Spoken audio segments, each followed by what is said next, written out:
Hello there again, everybody. This is going to be Jund League number 24, doing the exact same list as Jund League 23, where we are playing Tireless Tracker experimentally. It performed pretty well in the last league, so looking forward to seeing how it does here again. Where I've made room for it, in case you didn't catch the last video, which I recommend because it was a pretty good league. I didn't want to have too much clunky 3-mana spells, so I shaved one Liliana of the Veil, which I'm not really happy about, but I did it. And I also shaved a Scavenging Ooze. I really wanted another heavy hitter, which Ooze can be, but so can Tracker. I'm not really happy about going down Graveyard Hate, but I do have 2 Cling to Dusts in the main to kind of also fulfill that role, so it's not necessarily a lesser amount of Graveyard Hate, it's just in a different place.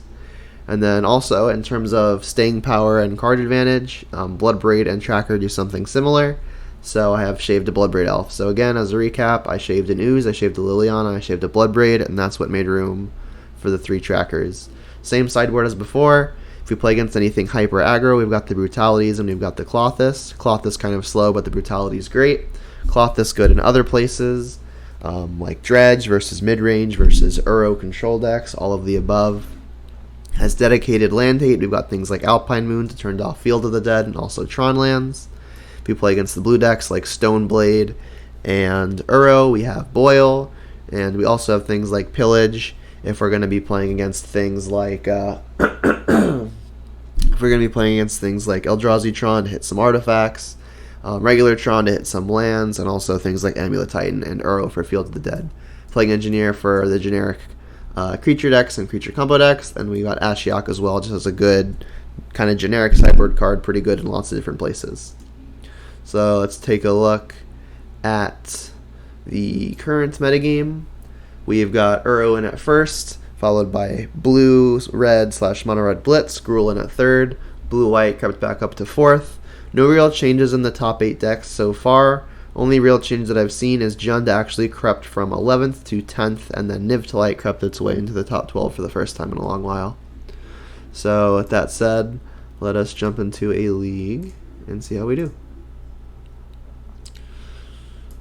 Let's go on Setharis.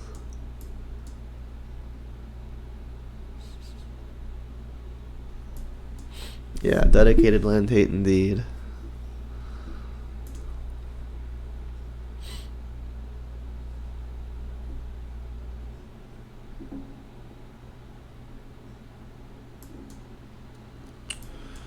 This is a pretty close hand. If we're on the play, I'd be much happier about it. Kind of hard to mulligan this in the dark. This hand's going to be great versus a lot of decks, but if we're against anything fast, this hand's likely not going to be good enough. This is probably like one of the least good hands I would keep in the dark on the draw. Ideally, we have something to do on turn 1. The opponent has mulliganed to 5, so probably either Tron or Dredge, although we're really good at hitting Tron round 1, so it's probably that.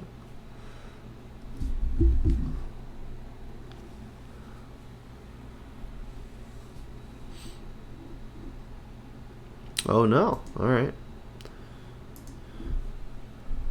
Doesn't even look like Dredge at this point. Maybe it's Shadow. This hand is okay versus Shadow.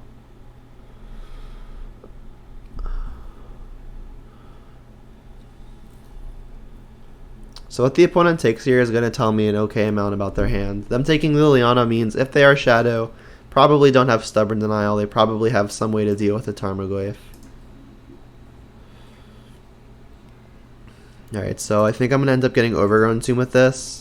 Cling to Dust a pretty okay draw. It's just something we can do.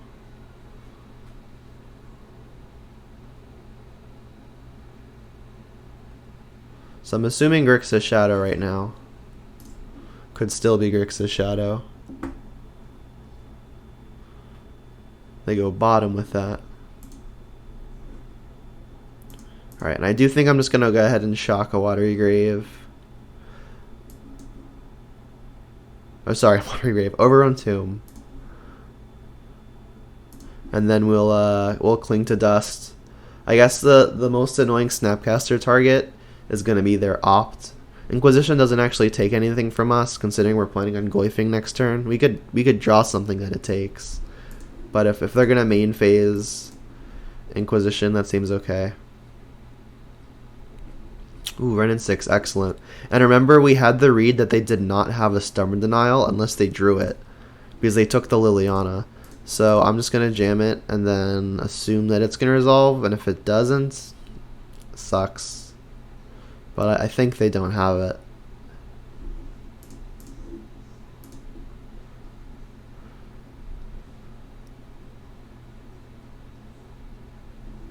Maybe they have one of their Klings. Shadow has been playing a couple Klings in the main deck as well. Alright, so it is in fact Shadow pretty clearly. Yep, and there's a Shadow. So we are on the soft side to a Gurmag Angler. We didn't really have a way of playing around it as is. This Goyf has the potential of outsizing it, but they're going to exile most of their yard.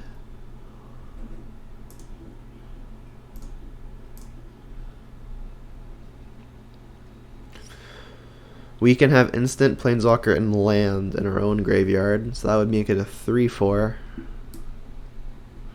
Alright, and then no threat from them is pretty big. I'm assuming their hands has got to be some number of fatal pushes. Remember, they didn't take the Tarmogoyf, so maybe a pretty safe bet. That's what they've got. Alright, so I think what's going to happen here is I am going to fetch for a basic forest, and then I'll use the mountain and the forest to cast Tarmogoyf. I want to hold Fatal Push up without it being overly obvious that I've got it. So I don't want to just like fetch shock for no reason. Also, like, the life could come up. The opponent knows we've got Bloodstained Mire and Swamp, so fetching forest isn't necessarily super strange here. And they know they're getting Blood Braided next turn probably. Alright, and as suspected, there's the push. We're not going to not play Goy if that push is going to be good at some point. Unless we were to have a Liliana in play. They still have nothing. Alright, so their hand's got to be just like another push, maybe a Dismember or something. Alright, I do think I want to continue getting value off of the Renin 6. So let's just shock here. I'll get Blood Crypt. We've got lots of green. We only have one black and one red. Blood Crypt seems fine. Let's get this back. And then we just kind of hope we don't hit removal spell here. We've got a lot of really insane ones. Liliana, probably the best. We no longer know that they don't have Stubborn Denial. Alright, Bolt is a spell we can cast. So shadows are now pretty threatening, but we've got double push. Alright, and as predicted, here's a Dismember. Yep. So this Renin 6 is a pretty big threat. We'll have to keep an eye out for the Bolt kill too. Alright, so here's a Shadow. And an Angler. Alright, we can obviously push the Shadow, but we're going to need something else to outsize the Angler. The Angler is going to have to use a turn attacking the Renin 6. It's going to be at ultimate range. Liliana would be a pretty nuts draw. Kolaghan's kind of a pretty good one as well. Oops, I thought I turned that off. Still think I want to get the value off of the Ren. Let's just do this right now while it can't be countered.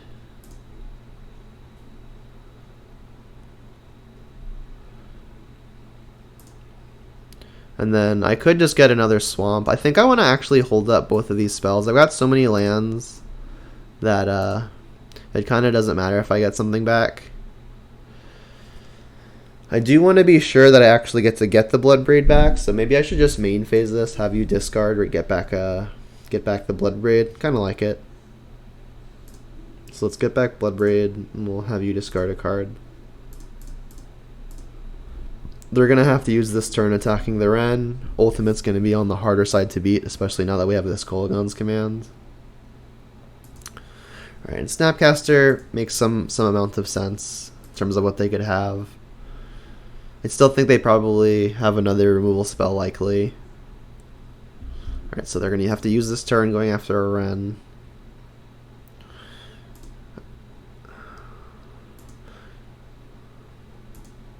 Alright, and I may even just use the Wren to go after their face at least once. Because we've got Wren and 6 in hand, Bloodbraid in hand. Also, going after, shooting them for 1, putting them to 4, means that maybe fetches will be turned off. Right, they're looking at our top card, but we're going to end up shuffling Shadow. Alright, and that's their last card, so we can pretty safely just push this thing. And I think I'm okay just getting swamped. There's no real reason to take a bunch extra life.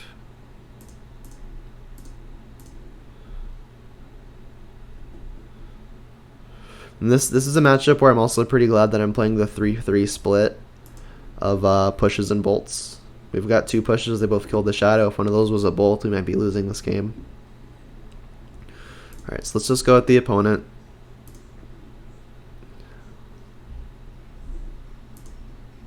Alright, I'll leave, I guess if I play Swamp first, I can leave up red-green, and then if the Bloodbraid hits them, we could go for the Wren and 6 kill, just ping him again.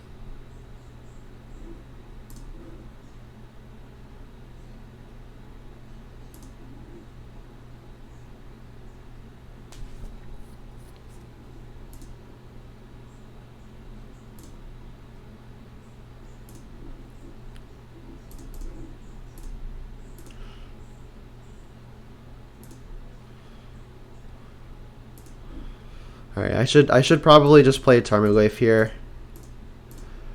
In theory, if they just drew a Stubborn Denial and they counter this Wren and 6, I could fall behind, but this way it's they have to like, a lot has to happen for them to come back. Like, they still have to use a turn attacking this Wren and 6, or the onboard just kills them.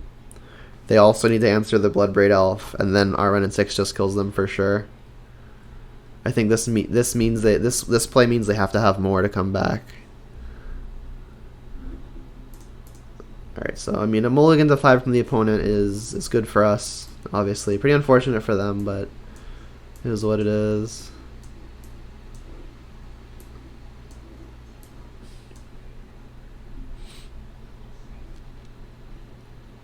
Don't really think I want to be Ashiok-ing here. Like, the most important thing it stops is their fetches. It's probably too slow to impact an angler.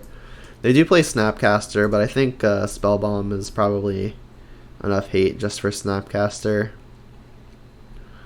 Alright, I don't think Kolaghan's Command kills a whole lot.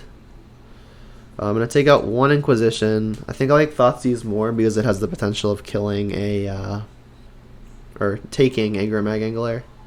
And then Bolt doesn't seem particularly strong.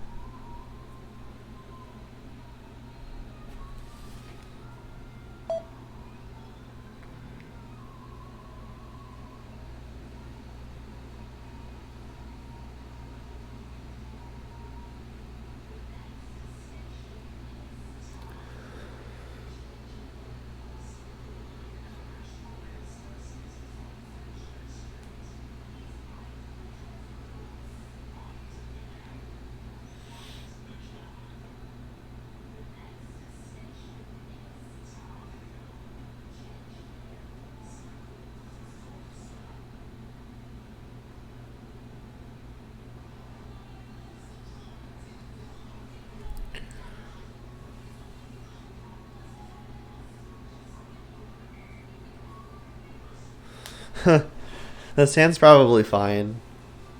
Pretty hard to mulligan versus an attrition-y based matchup. I mean, the opponent can act like a combo deck, but don't think I should mulligan when I can avoid it.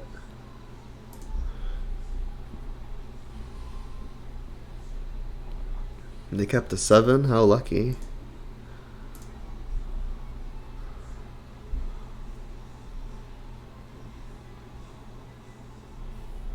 Alright, so this could be a Stubborn Denial turn. think I'm gonna lead on Inquisition. Reason for that being is if it gets Stubborn Denialed, I'm gonna want the Thoughtseize to be able to take their Angler if that's the kind of draw they've got.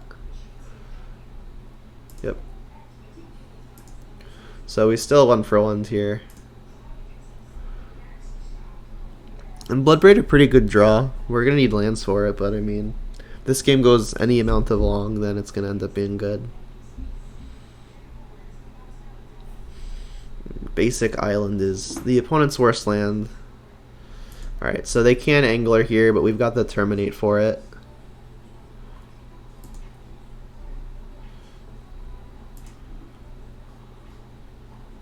Excellent. Alright, so now I think we want to Thoughtseize. Gonna play the land first because I don't want to get Stubborn Denialed again. Ooh, they're playing Eliminate. So Eliminate does kill things like Liliana. Their hand's all removal. I'm pretty sure I should just take the Shadow. Obviously my creatures aren't going to live for very long, but I think Thoughtseize is going to be most effective, punching a hole in their hand and leaving it redundant.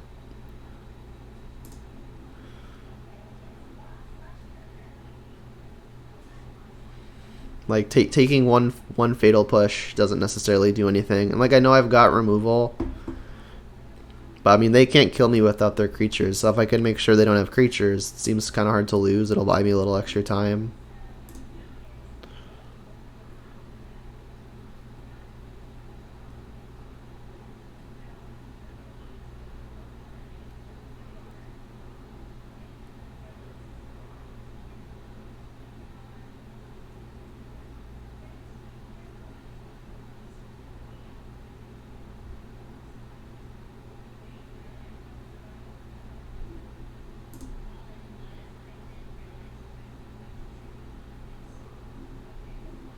Alright, there's another Shadow.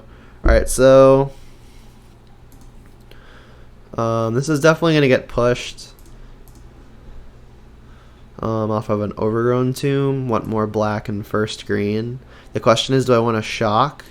I think I will. If I draw something like Liliana, it's going to be a big swing if I can't play it. And I don't actually think I'm going to be playing the Tracker until I can guarantee get some value off of it.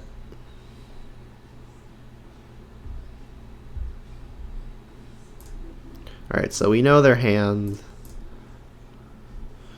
I'll take the Eliminate.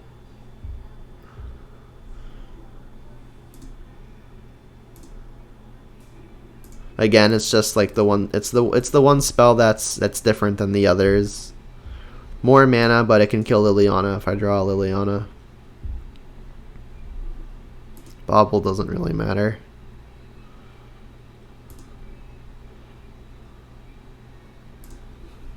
Alright, so we've got a lot of good draws here. Fetchland kind of the best draw. Ooh, there's the Liliana, that works too. So, not entirely sure what to discard. It could just be Terminate now that I have the Liliana in play. I mean, they've got lots of removal. I'll just discard the Terminate and then bank on the Liliana being strong enough to kill whatever creatures they can get. This could be a mistake though. Like, it's possible I really want to value killing all of their stuff. I know I mentioned a few turns ago that they need creatures to win. I mean, so do I though. And I got kind of 2 removal spells already. Alright, so I can Tracker, play land. I don't even think I want to plus here. Yeah, I'm not even gonna plus. My hand is probably too good to plus.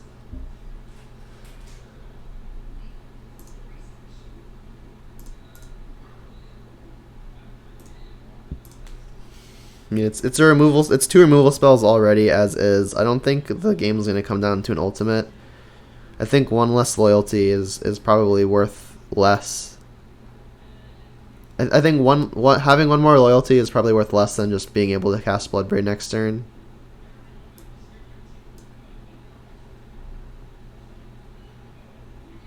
Sure. We got our card back off the tracker already. We're not going to redeem it for a while, but we've got it. So the best draw now is probably Ravine. Alright, and again, I'm not even sure we want to plus the Liliana. Let's just see what this hits first. If it hits another Liliana, then, you know, so be it. That's a good one. Alright, so this can name... We could just name human or wizard with this to make sure Snapcaster can't block.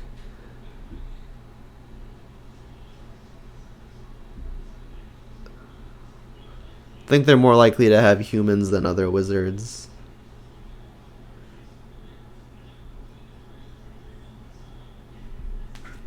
Oh, there we go, human.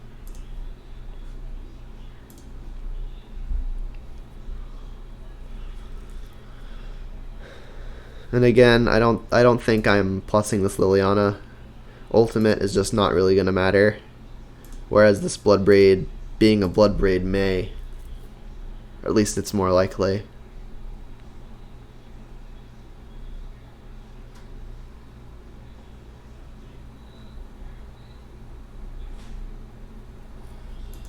Sure.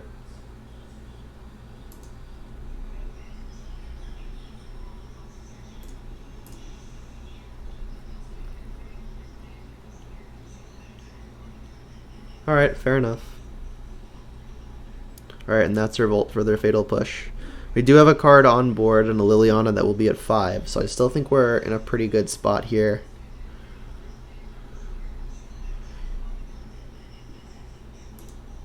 Oof, running 6, a really nice one.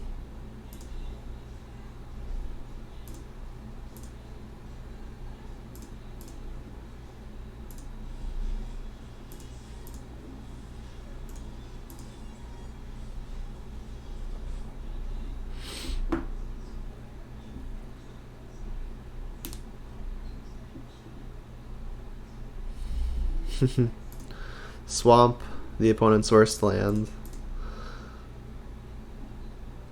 Let's get more green, more red, Stomping Ground.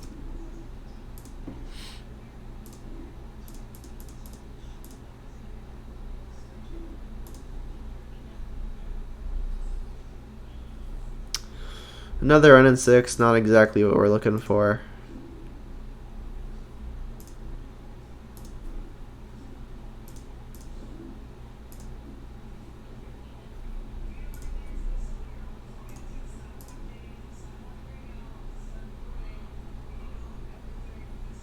Alright, and this soft lock is going to be a lot for them to overcome.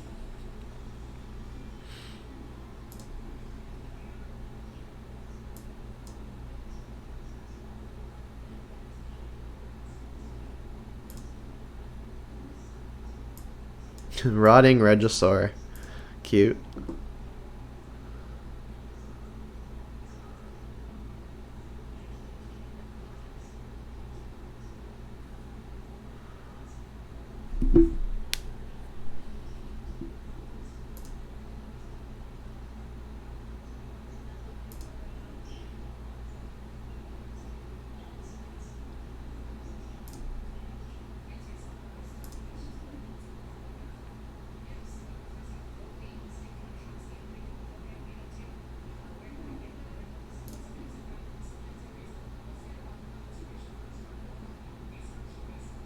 So we can use our Renin 6 to kill the Snapcaster. This is just another redraw.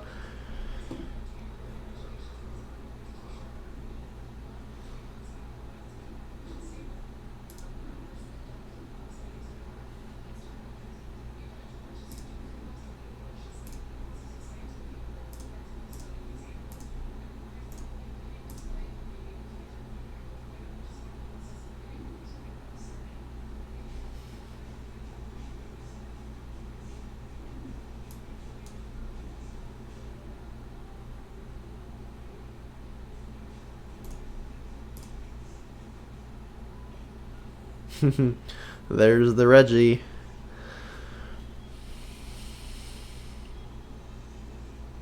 That's a good one.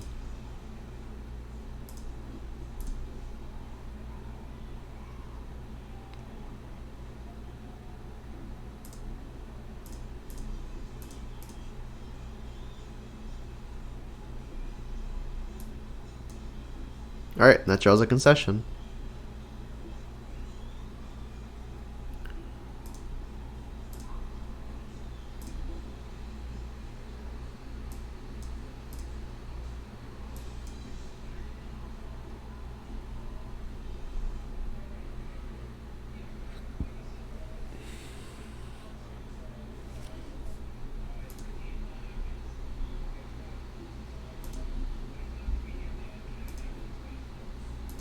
Bottoming the K command because I'm not going to bottom either of my early 2 interactive spells, and this is my 1 threat.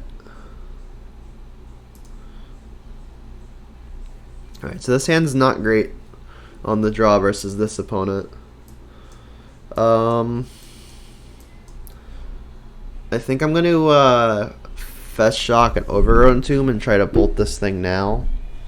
If they've got Mutagenic Growth, they'll be saving it. But at least they won't be using the Mutagenic Growth to attack me.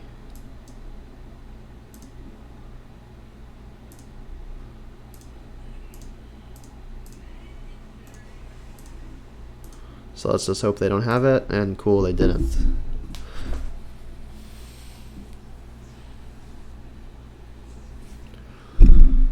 Alright, so this is mono red. And they're not companioning, which mono red often does now. They like to companion Obosh.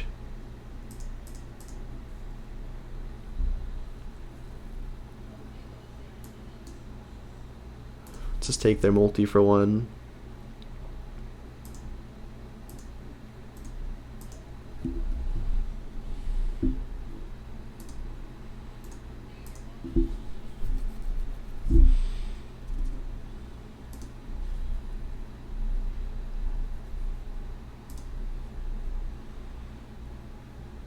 So if they bolt us, they're putting us all the way down to 8.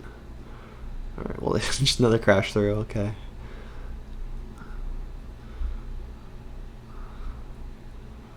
Alright, so Liliana probably our best draw here. That, not so much. I don't expect this to live. They've got the bolt.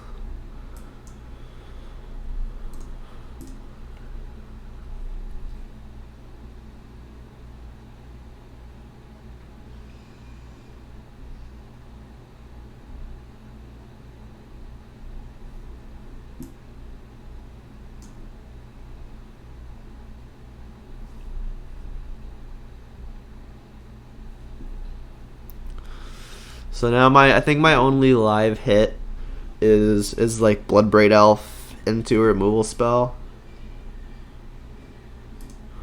And then we have to hope the opponent draws dead for a while.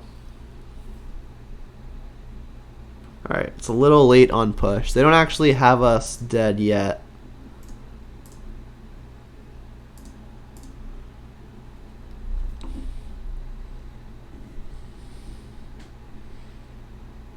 Alright, now we are dead. 2 spells is enough to do it.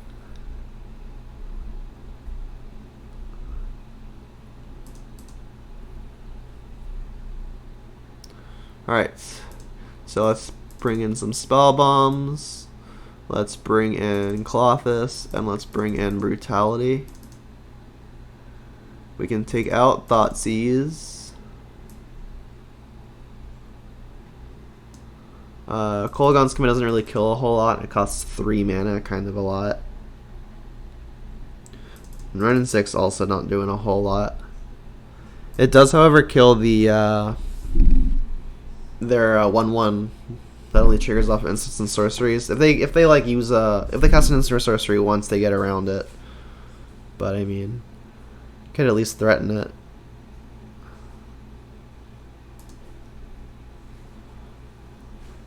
Gonna have to be careful of Blood Moon here. I expect it to be sideboarded in.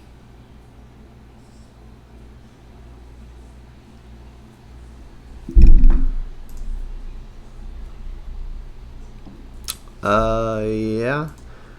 A little more painful than I wished it would be. Hopefully they have like a 1 creature hand and this can take it. Alright, well they have a 1 creature hand with the exception of the Reveler.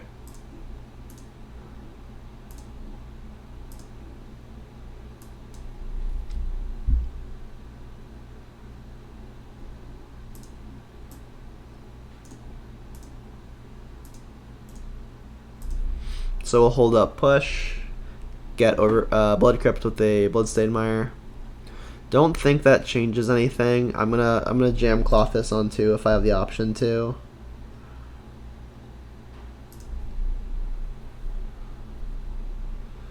I can also just cling as a redraw, but that has me taking 4 going to 12.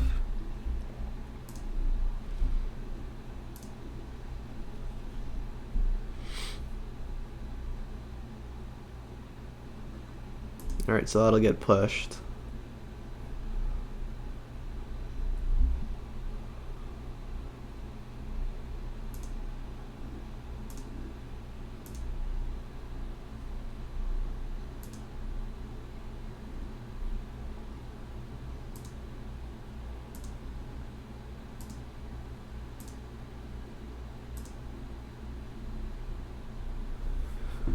Alright, so they've got 3 instants or sorceries. They're still short of Revelering. Do I want to take another 2 to cling here? I think hitting a land drop is so important that I am hesitant about it, but I'm willing to do it.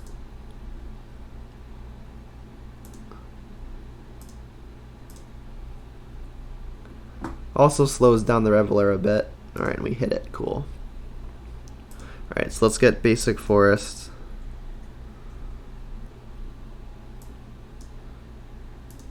And get our Clothis down.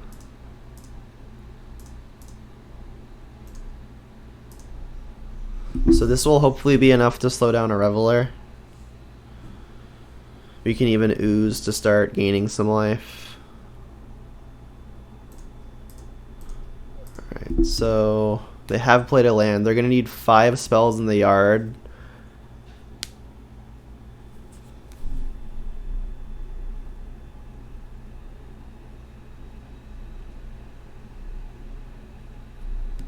Gonna have to be careful that the Burst Lightning in hand doesn't clear a path for their Kiln Fiend to get through. Alright, so we're gonna eat pretty much exclusively spells for the Reveler.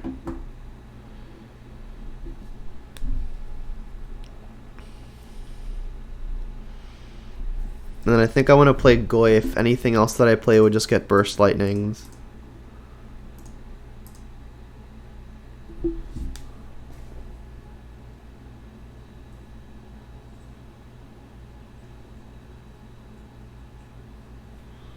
The Fiend, yep.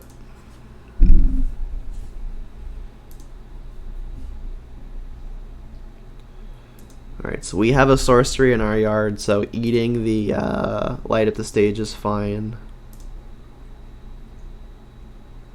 We drew a swamp, which means we can track her and then get some value. I think we should Scavenging Ooze here with the intention of eating a creature. If we play Tireless Tracker, it's just gonna get Burst Lightninged. If we just keep on holding up an activation on an ooze, we can't get Burst Lightninged. I'm definitely gonna make sure to not let their Kiln Fiend have a chance at getting in. They're two mana or instants and sorcery short of Reveler. Right, Burst Lightning, target me. Alright, so they could just go land Reveler here. So do I want to eat something in response? Don't think so.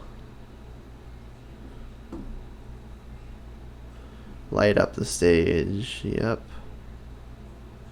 So this is 1, 2, 3, 4. This will be 5. So I could eat something now. We know they no longer have Burst Lightning.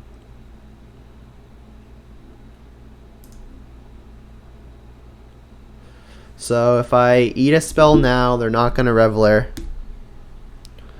They could kill my ooze in response. That's probably fine. I'm losing a life doing this, but I think it's worth them not adding a threat to the board, just so I can slow them down a little bit.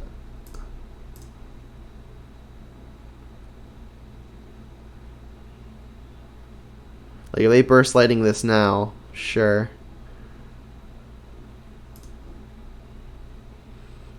Alright, and they would have hit it too. They could still Manamorphose into it or something. Alright, and Crash Through is going to give their thing Trample. So Crash Through is a pretty good hit. More spells mean I'm probably dead. Yikes. Yeah, they kind of just hit the Crash Through. Don't think I can beat the Trample on this.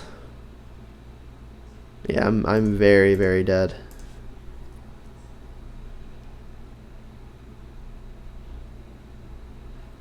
Yep, that's what happens when you can't kill the Kiln Fiend.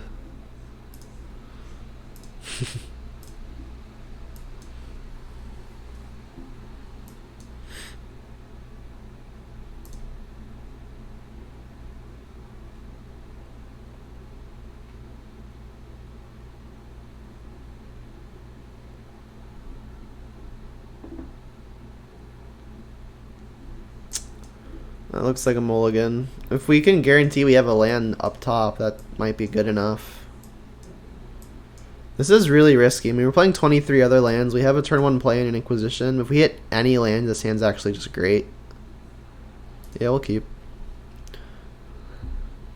This is a pretty medium risk, high reward hand. Humans. Interesting. Alright, so this hand's going to be pretty good versus humans if we can hit the land. And we do immediately. Alright, so if I Blood Crypt first to Inquisition, I can then get a Forest and cast Renin 6 or any of my creatures. Can't get Swamp and do this because then I can't Renin 6 on 2.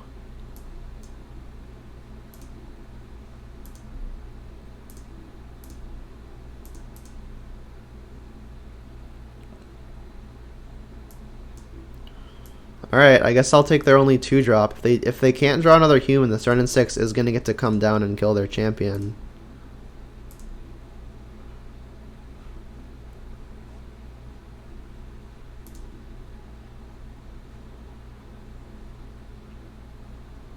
Bummer. Alright, well, we can kill that. This Mantis Rider, though, going to be pretty large. I think the upside of hoping to kill their 1-drop on an empty board was too high. Alright, well, that will let us kill the Mantis Rider. So what we'll do is I'm going to play this, get a Forest, and then I will play a Tarmogoyf. And then next turn I can get back the Verdant and then use it to revolt a Fatal Push.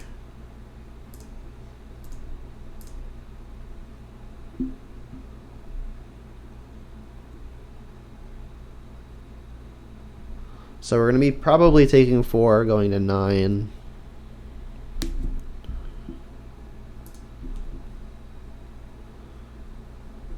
It's going to be a close game.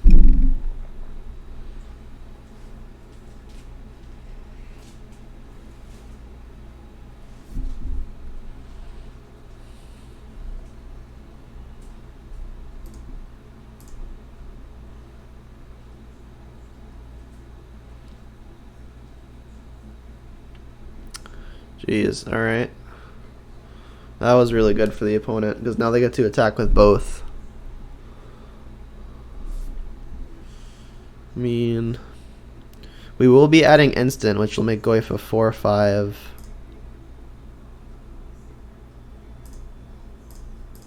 We kind of have to do this, because I need to push something.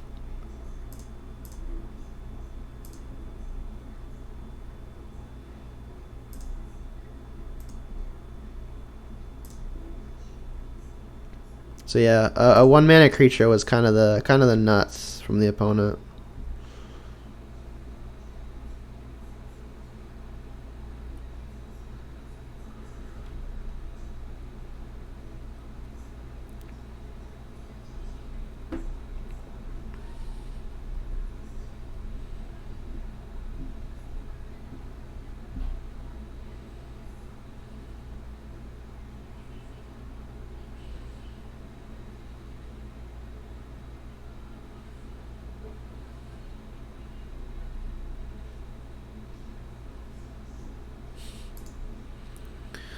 Alright, well maybe this means I'll just attack with one thing because it'll exalt up really, really big. But I mean, it looks like they're still going to want to attack with like Champion and the Mantis Rider.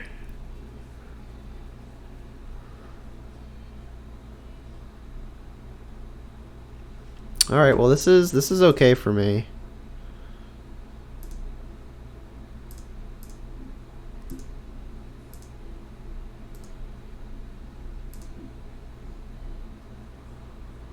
So they've got a knight now.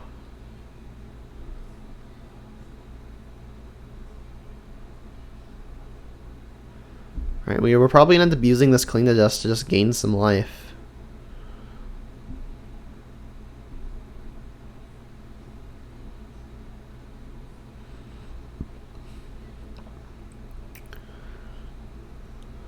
So I think what's going to happen now is I'm going to run in 6 to kill a Hierarch, take him off with some Exalted.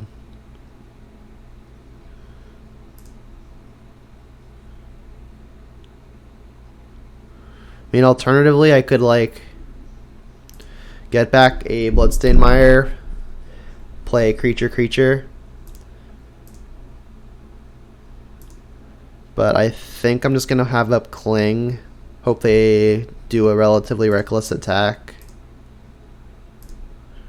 then I can gain 3 and survive.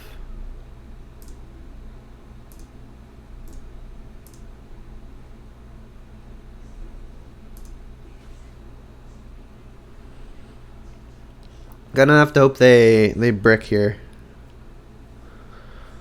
They got a lot of super not bricks. Just draw a vial or something.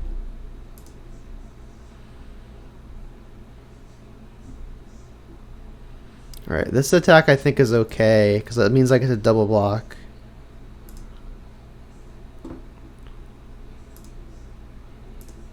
Treat a 7/7 for a 4/5 ideally.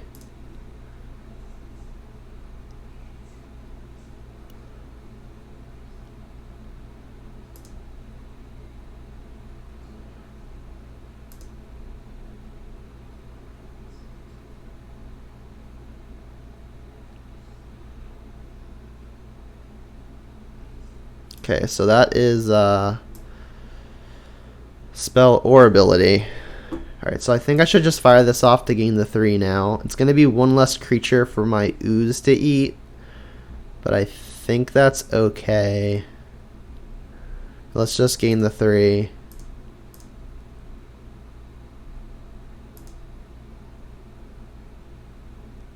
Alright, so now I think I'm going to still run in 6 to hit a Hierarch, take him off with some more Exalted, and give my ooze some more food.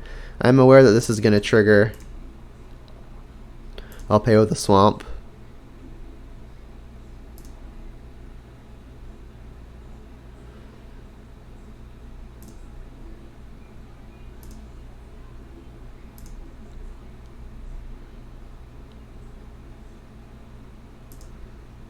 Alright, and then I'll ooze, and I can start gaining life with this.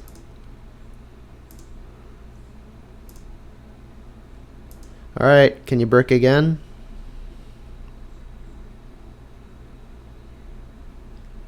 Just draw a vial. I mean, I'm almost to the point where I can start turning the corner.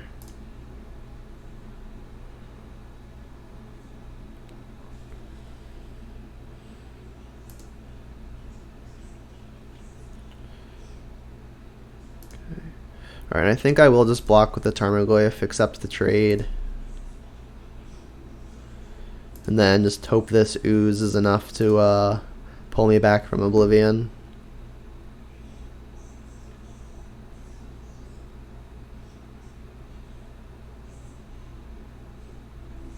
Meddling Mage, yep. I mean, Cling is the thing they know about, but I doubt they name that. It's not that important. This is like relatively a brick. Kolagon's Command.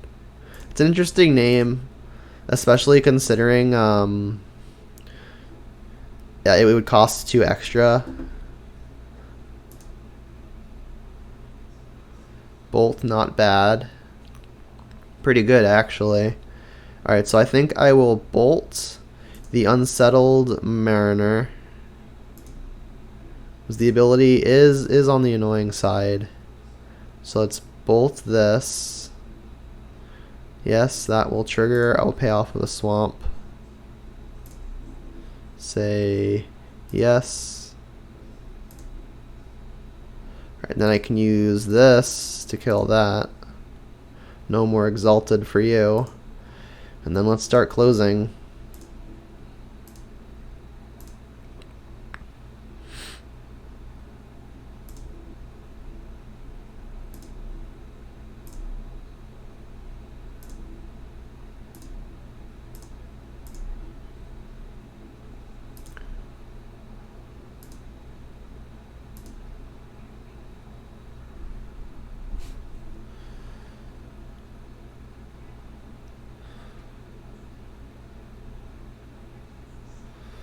Ooh, Mantis Rider is gonna be good.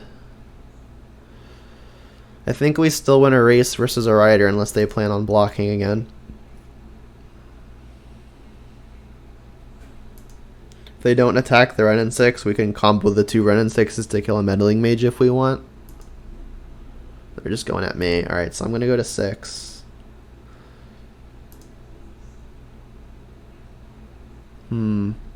Alright, so if I eat 2 things, I can threaten eating 3 things next turn to just kill them, which I think is what I should be doing. I do have the backdoor of gaining 3 again. So I think what's going to happen here is I'm going to kill this meddling mage using the 2 Ren and 6 pings.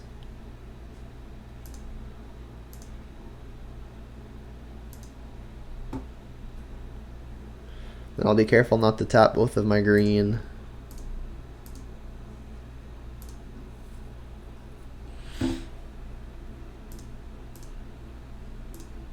Could have done this after combat to kind of hint, to not give them the hint that I can maybe kill them next turn.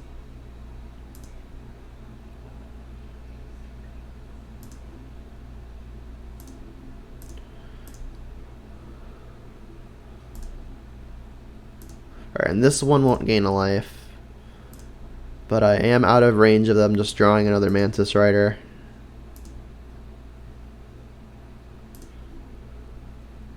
So I really want to dodge Reflector Mage. I think that would be worst case.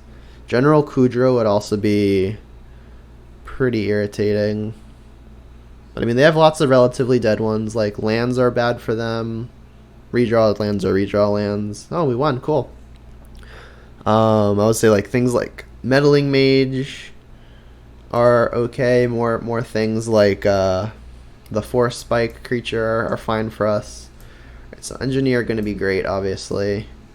Brutality kills a creature, so I'm pretty sure I want that as well. And that's kind of it. I'm going to trim a Tracker. It's just kind of the slowest threat. Not sure that Kolaghan's Command is even good. I mean, it kills the thing, but for a big cost. Cling actually not going to have a whole lot of use here. It had use in that game gaining me 3, but I don't know how often that's going to come up. And I also like cutting the Thoughtseizes. They're pretty bad draws late game, and losing 2 life could definitely matter. I think I like this. Keeping Kolaghan's Command in just because it kills something is probably reason enough.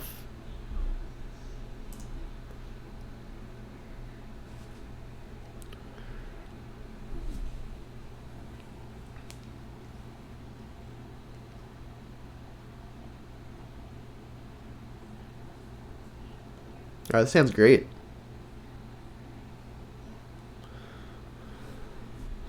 Maybe even mulligans? Okay, I'm liking my odds. You think keep K command? Yeah. I think if I had more stuff to bring in, it'd be probably one of the first removal spells I take out. But given my configuration, I like keeping it. Alright, so I'm going to bolt this on site. Now I'm really going to bolt it on site. There was some consideration to not bolting it and just saving the removal for the higher impact stuff like General Kudro, Mantis Rider, Unsettled Mariner. But now that we drew more removal, it kind of feel safe just cutting them off of mana so they can't get a quick start. Meddling Mage. Alright, so it doesn't matter really what they name, because it's dying anyway. Should probably name Push or Bolt. Push, alright. I think I'm going to use the Brutality here. Probably off of Basic Forest. If I get Basic Forest, I can still shock an Overgrown Tomb next turn to cast both Bolt and Tarmogoyf, so that seems fine. And then Overgrown Tomb also gives a second black for Liliana. So that this all seems pretty good to me. And I'm not gonna escalate this. The only thing it would take is like a Dismember or a Path to Exile. Not super worried about that. But I'm liking my odds so far.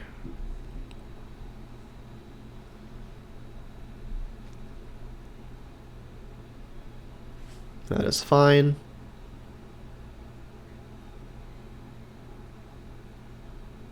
Thalia. Alright, well Thalia is going to mean that I cannot Goyf plus Bolt, but Goyf is going to be kind of large on its own. I don't think I'm going to take the turn off to just use a single Lightning Bolt, so let's cast Tarmogoyf and then put Ravine in. Ravine kind of, the Goyf kind of stonewalls the Thalia anyway.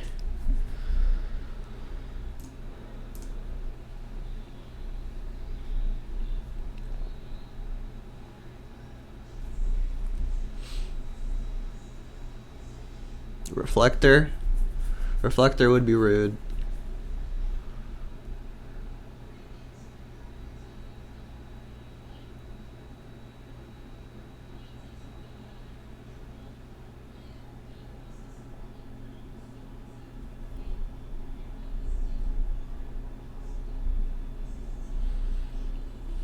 Maybe it wasn't crazy to just use the turn casting a bolt. Alright, that's a good draw. That makes me really want to kill the Thalia. Just play this tapped. It's not going to shock, they'll just sack this. And then pass. I'll let them attack first. They may decide to attack differently whether or not something is alive because of Exalted.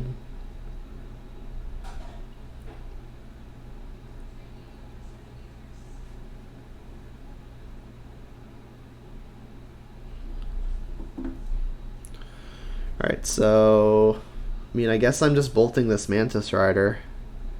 At this point, I have enough mana to pay for the Thalia attacks pretty negligibly.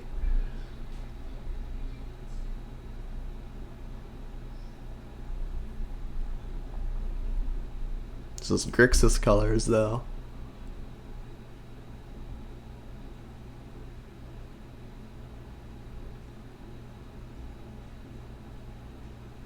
Is this the general? Oh, it's Kambal. I mean,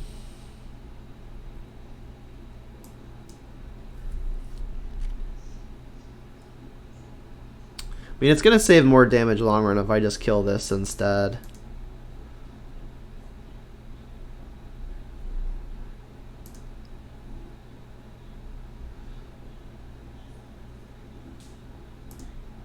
So we'll take the hit. We're gonna end up at 10.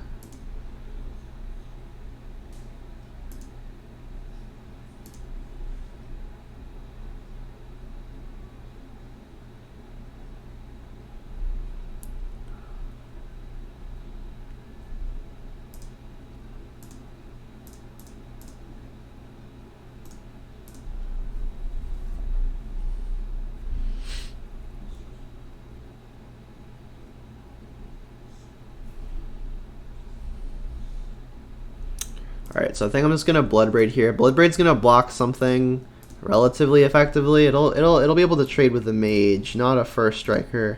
Hoping this hits removal, then playing Peatland first because it'll cost a mana. Brutality, that counts. I think I'm even willing to escalate that. So let's give target creature -2/-2. And gain 2 and have them lose 2.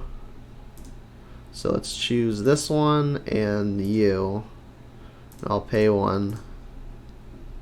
Yeah, let's discard a Peatland. So now next turn I can Liliana plus Goyf, which seems nice. So I don't actually have a block on the Mantis Rider.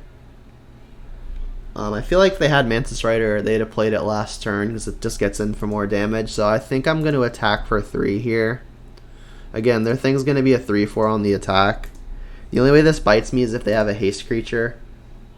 They'll be able to get me for 1 more damage if they've got a haste creature than they otherwise would have. But again, if they had Mantis Rider, which I'm pretty sure is their only haste creature, probably would have cast it. Maybe not, or they drew it. So this has me going to 5, which is 1 short of just dying. So a small punish for attacking there. Now I think I only die immediately to Athalia's Lieutenant. So that was a pretty okay draw. What this means now is I get to cast Ren and 6, kill their Noble Hierarch, Liliana can then Edict one of these two, most likely Reflector Mage. That has me dying to, I think, only a second Mantis Rider, or they could also have a Phantasmal Image, but I guess not because they won't have blue. Alternatively, I could just get Goyf down. What happens if I just go Ren and 6, kill their thing, play Tarmogoyf? This will get in for 3 again. So if I go Ren and 6, ping their thing, play Tarmogoyf, well, I would attack first. So that means then, what would I die to? I'd be at 6 still, they're attacking for 5. I would die to Athalia's Lieutenant, or I wouldn't die because I'd be able to block. I'd be going to 2, and they'd have Thalia's Lieutenant in that. So I would die to another Mantis Rider, and then Thalia's Lieutenant would have me in a bad spot. I mean, I think I'm just going to attack, because this actually puts them in range of lethal themselves. Like, another Reflector Mage would be really bad, but it wouldn't have me dead. Put you to 8. Alright, so then we will cast a Ren and 6. Use it to kill their Hierarch.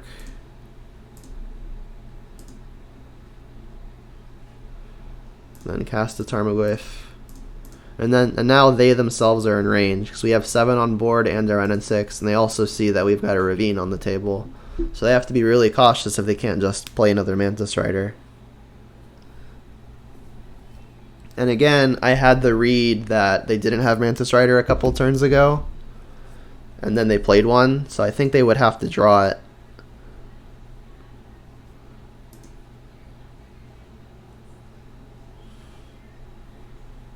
Alright, Exalted is annoying.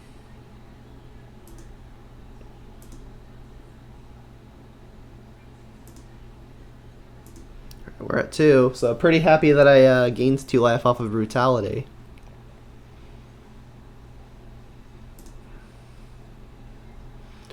Really want to dodge a 1-drop here. Alright, cool. Alright, so now we're actually in a pretty good spot, because we can minus on the Hierarch, we can minus with the Liliana, and then they're forced to block.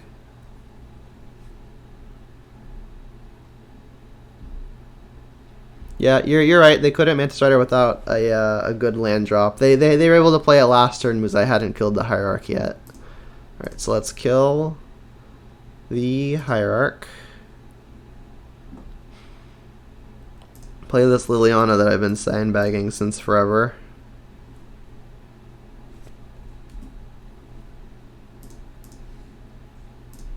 And now they're going to have to block. So now they need to draw Mantis Rider again.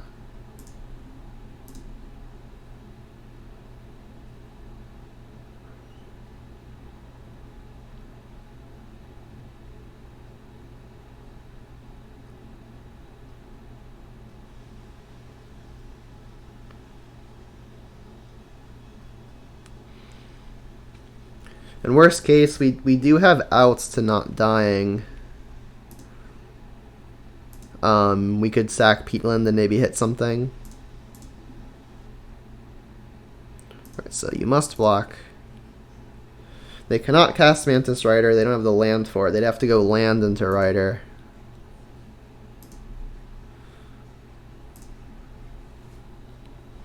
And then go.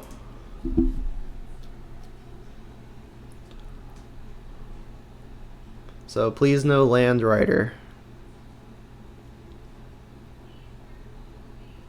Alright, well that's a good sign. Gut shot, gut shot. Vile, sure.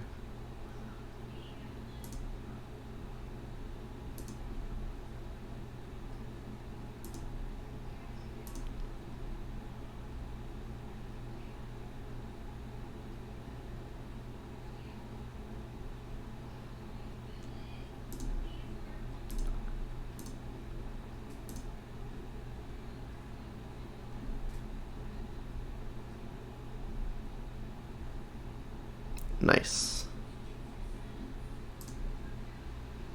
So far, so good. For those who are just getting here, we lost in round 2 to Mono Red Prowess. And in round 1, we beat Grixis Shadow. And obviously now we beat humans.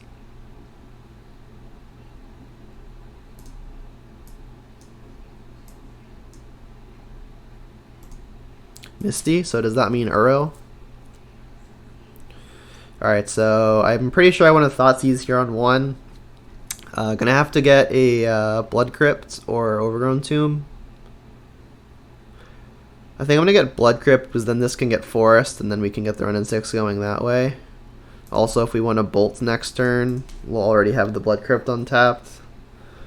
I guess they could still be like Infect or something. Who knows?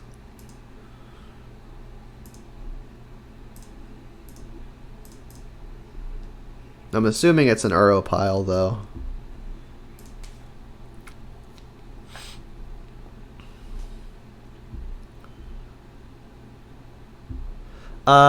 Yeah, I'd say we were kind of unlucky versus Prowess.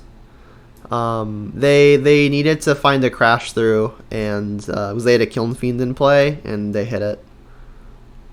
But I mean, that's what it's there for. They have 4 of them. Wow. Alright, so this is going to be hard. Maybe I should just take the Titan. I don't know if they're a dedicated Titan deck. Like, I don't know if they're playing Summoners packs and stuff. Yeah, I'll take the Titan. The odds they find another one by the time they get to 6 mana are kind of high.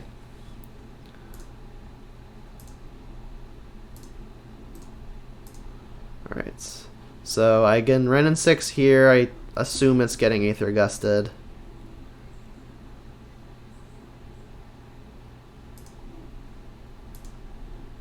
And then we'll just put it on the bottom if it does. We've got another one.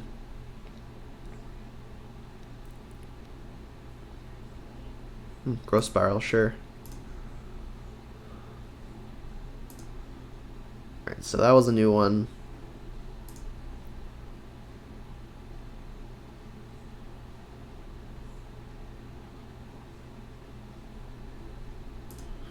Interesting that they're playing Polluted Delta.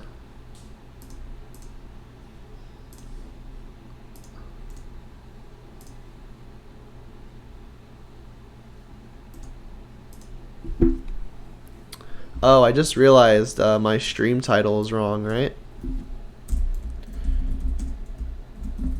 Let's give that a go. Maybe we get a few more people if they think we're not drafting. Alright, there was an island. Alright, so this is their Cryptic turn. I think I want to get Ravine down, but I also want to continue getting value off of this Ren. So let's just fetch a Shockland tapped, Overgrown Tomb, and pass. Or plus the run in 6.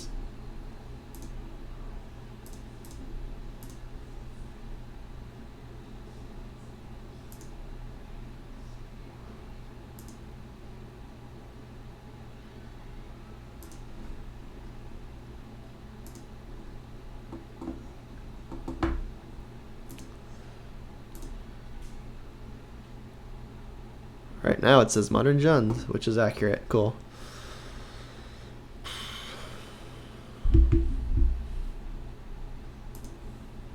Gusta's gone. Right, and Bloodbraid kind of the best thing to cast into a known cryptic command. They know about Foothills. Let's just play that one. Let's get a Forest. They missed a land drop too. They did Growth Spiral, so in theory they could have 5.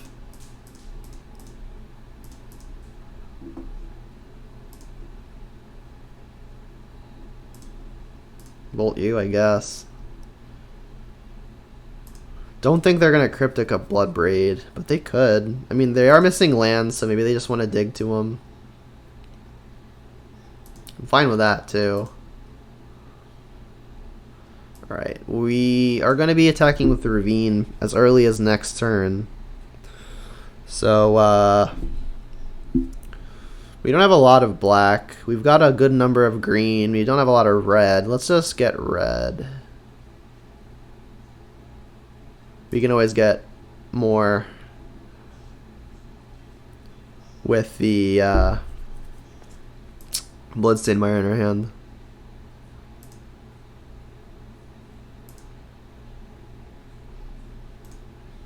Not loving how this game is going overall.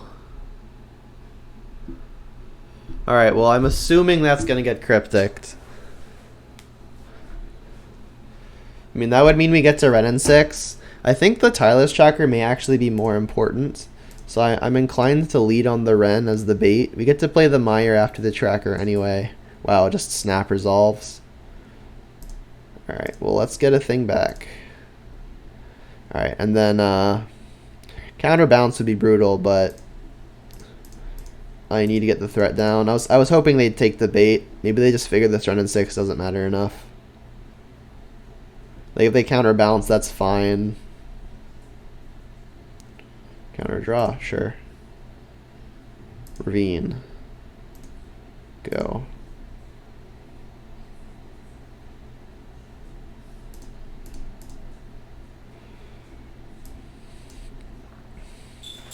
Having no pressure other than the Ravine feels kind of bad. There's the It card. Alright, so we've got the ability to Fatal Push it, but them gaining any amount of life off of it is not great. And there's the field. Well, we can always buy it back. Liliana actually a pretty good one here. Let's just try for that. If they have Remand, then it's kind of our fault for mismanaging our mana.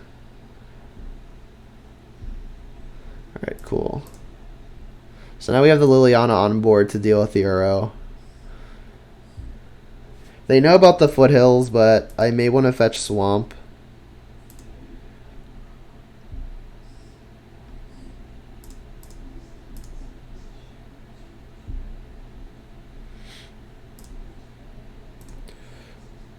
Actually pretty unlikely that I want to fetch Swamp because they're the Field of Ruin deck and the Path to Exile deck.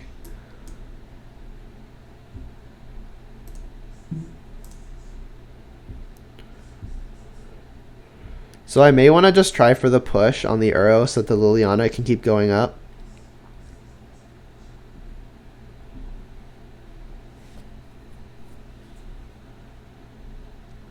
Jeez, they found the field. Alright, well now I'm going to have to just throw stuff at zombies.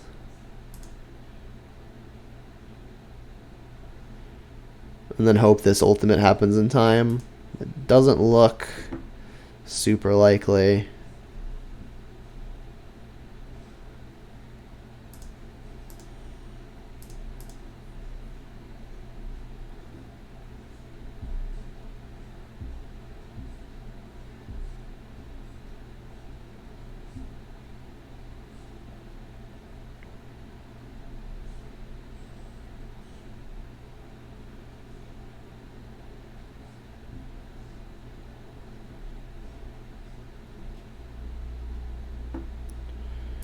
And again, I think I have to work towards ultimate. They're gonna get at a minimum 3 more zombies though. I like have to hit Maelstrom Pulse.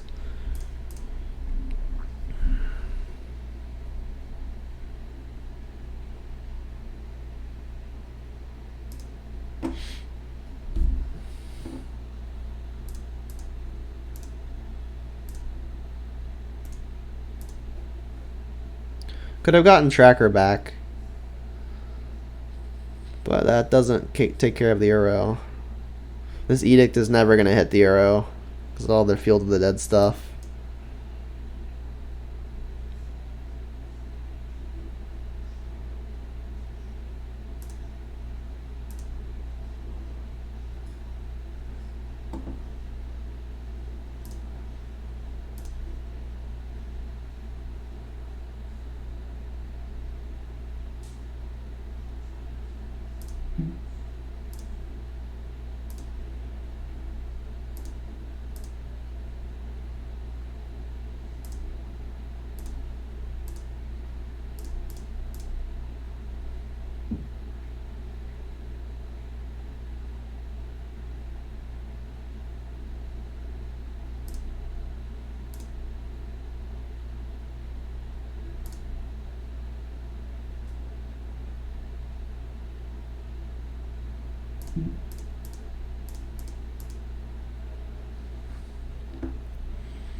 You know, I'm drawing live the Pulse still, but that's about it. Oh, they Sanctuary the Cryptic. Yeah, I'm just dead. Field of the Dead. Quite a card.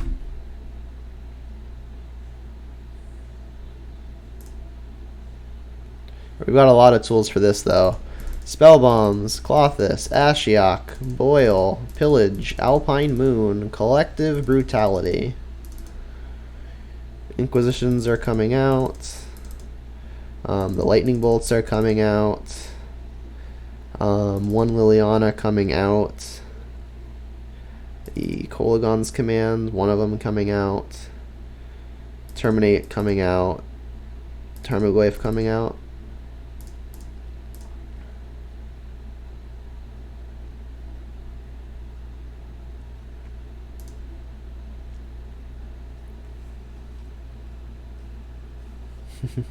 Yeah, man, 13 card change up. And honestly, I wouldn't mind taking out the other Tarmogoyfs either. I just don't think I want Plague Engineer.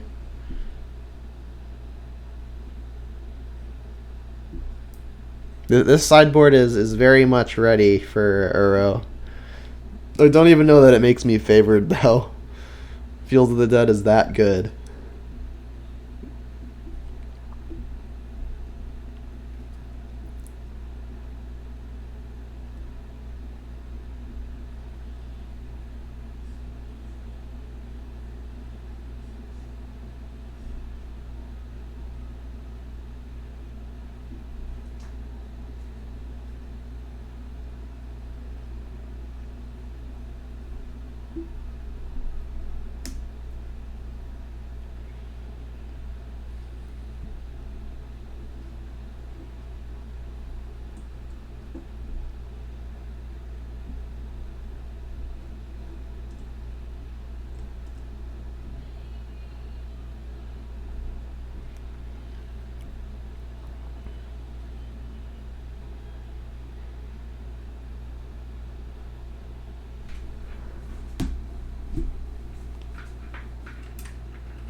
Yeah. No standout sideboard cards, but this hand's just fine on its own. Some argument to just holding the Thoughtseize, but I've got stuff to do with my mana on pretty much every turn. Alright. Good old 6 lander as long as one of them is Field of the Dead.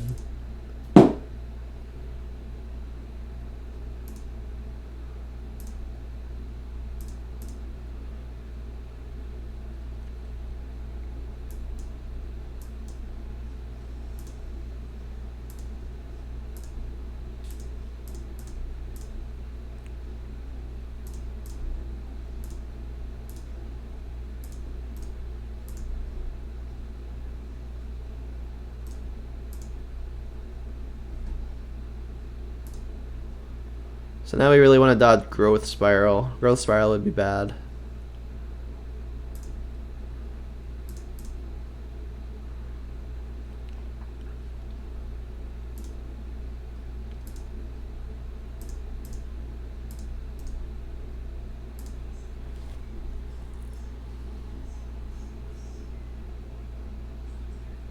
We dodged it.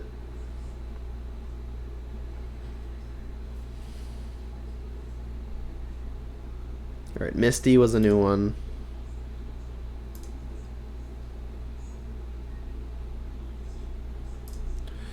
More lands, not ideal.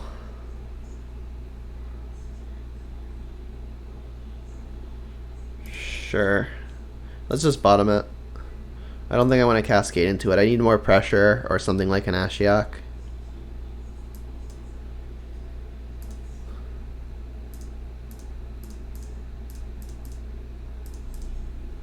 Ashiok would probably be best case. Alright, well, that's probably not even going to hit anything.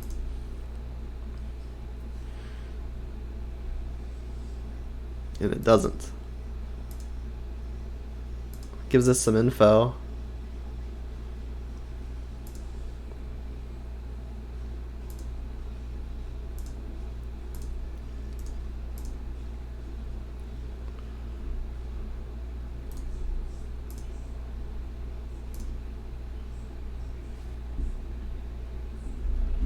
Jeez, more lands, not exactly ideal.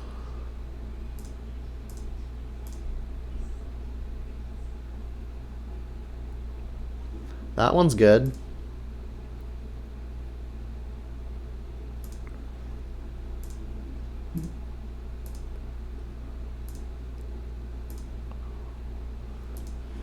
We're gonna have to finagle it through, though.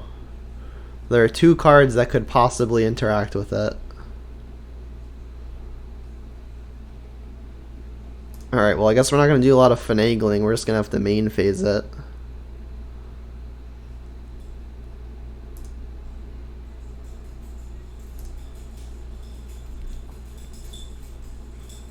I mean, right now it only actually hits 2 lands.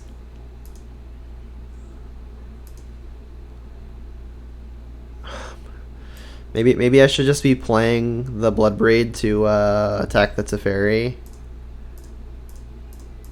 I think I will. This Teferi is that annoying.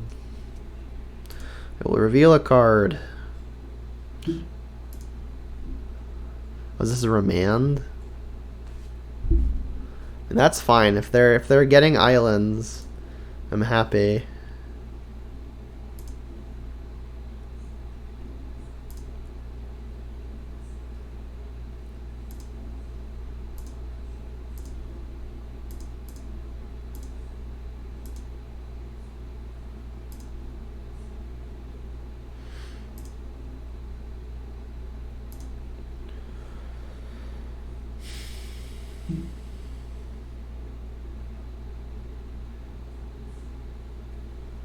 They're not at Field of the Dead yet.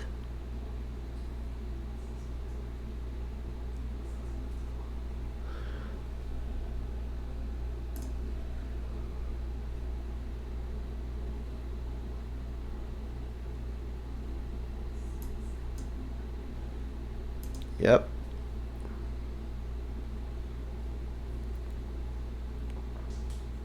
Alright, well now I think I am going to have to just boil and hope it's good enough.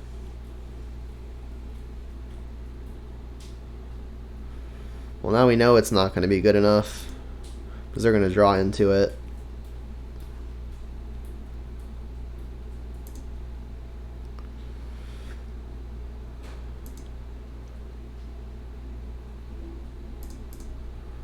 I mean, I guess we're going after the their thing again.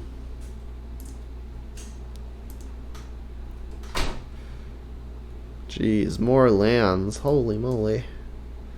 I mean, yeah, they're gonna probably Aether Gust this to keep their thing alive.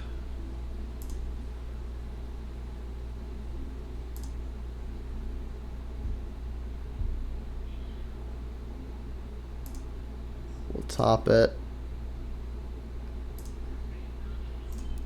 They may just end up Field of Ruining to shuffle it. Rough. So they're gonna Field of the Dead, make a zombie. They're gonna Field of Ruin, make another zombie.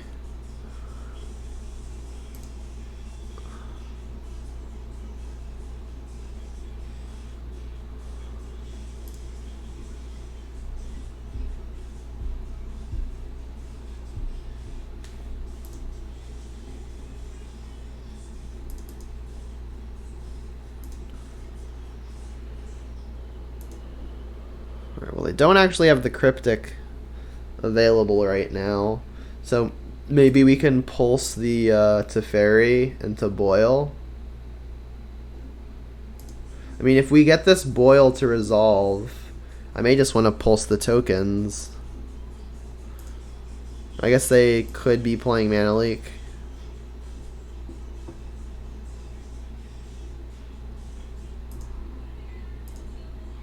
Alright, let's hope this resolves, I guess. I mean, if this gets countered, we're just dead in the water. Holy crap, it worked.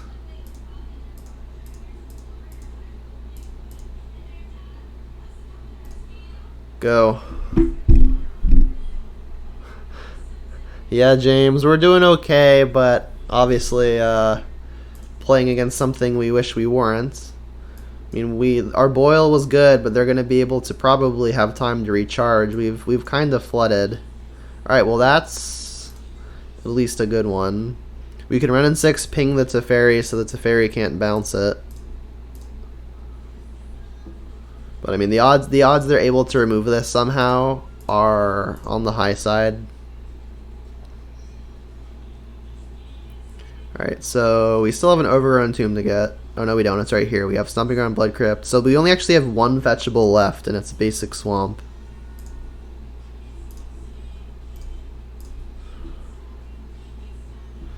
Yeah. I mean, I had a Red and 6 that drew me like 2 or 3 lands. So it's not like really flooding, but it still sucks. This Red and 6 can loop a Peatland, which is not nothing. And there's another Peatland. Alright, let's go at this Teferi and see if it works. Nope. Alright, so now we're at 0 fetchables.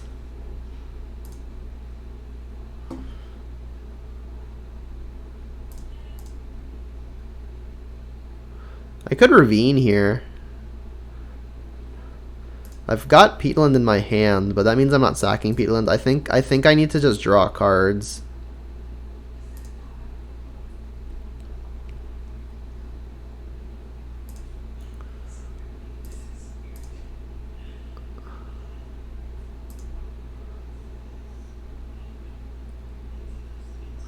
Alright. If they want to bounce it, their Teferi would die. Hopefully they can't counter it. Okay. And they're really close to just being able to Field of the Dead again. They do want to bounce it. Alright, well let's I guess eat some Mystic Sanctuary targets. Like this Path to Exile, for example.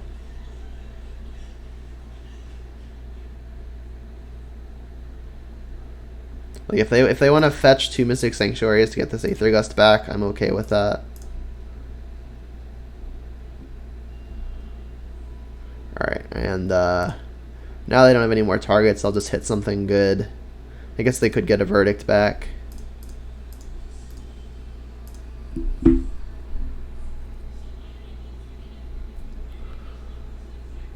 Alright, there's the island. We know nothing.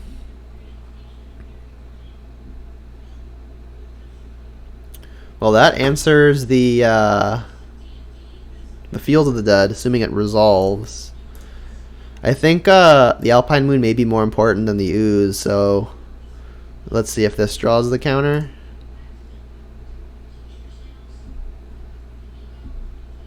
I'm gonna have to play quickly because we might actually have a chance in this one.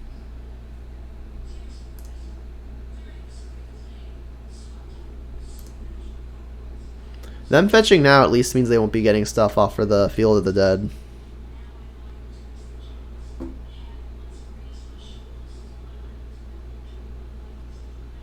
Shocked? Interesting. Counter draw. Alright. So let's see if the Alpine Moon sticks. We can name Field of the Dead.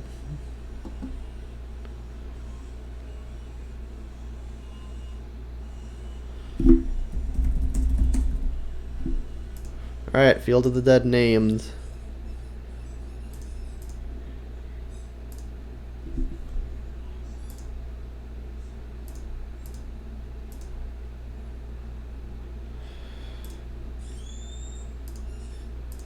Just got the redraw in now, I think. Alright. That's why we redraw. Go. Alright, that was a turn.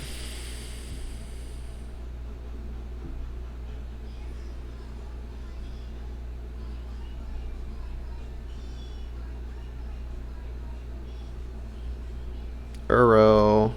Right? I guess Teferi can bounce Moon for a turn. They can get some zombies. But they've already used two baby Teferis. I don't know how many more they could have. I'm assuming it's not 4. I wouldn't be surprised at as many as 3. Alright, it is the Uro. So unfortunately, if they hit the land, they will be able to escape it here. So we're going to have to get lucky now. Nope. I mean, we could still draw a way to deal with the Uro itself.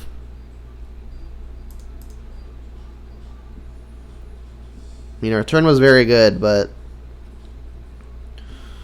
this Uro is going to be better.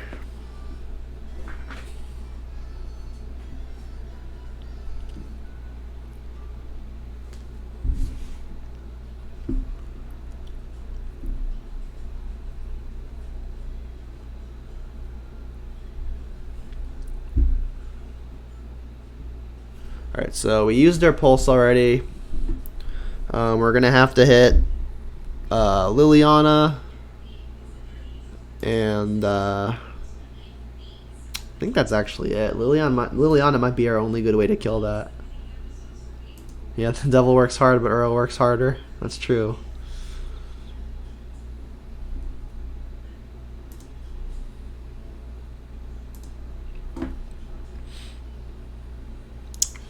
That gets back Ooze.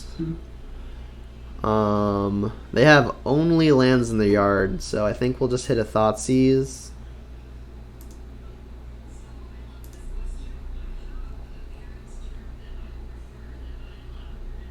Alright, and I think we should lead on Peatland. We could hit a Fatal Push. That's another thing that would do it.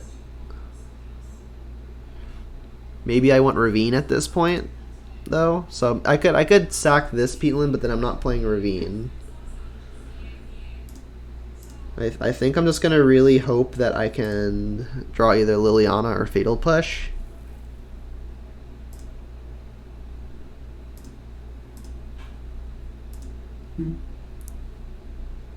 Come on, deck. That's a redraw.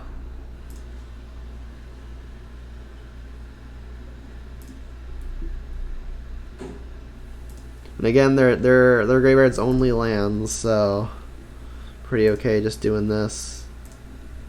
Come on, deck. Plail cuts them off of 3 lands, but they still have Uro down. I mean, I can Kolaghan's Command, get back Ooze, play Ooze.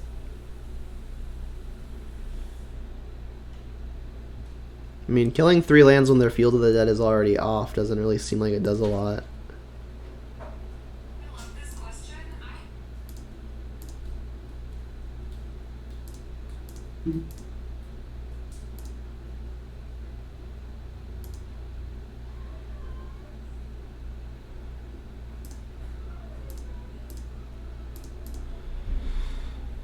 Alright, you get to attack with Uro.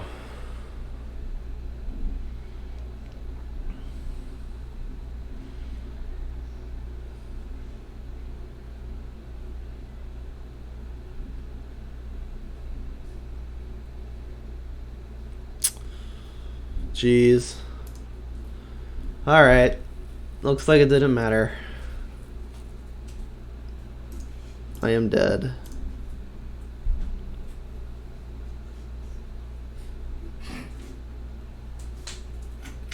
Uro is quite an animal. Holy moly. Like, I had all my sideboard cards with the exception of Ashiok to deal with everything else they could be doing, and then they just drew an Uro when I died.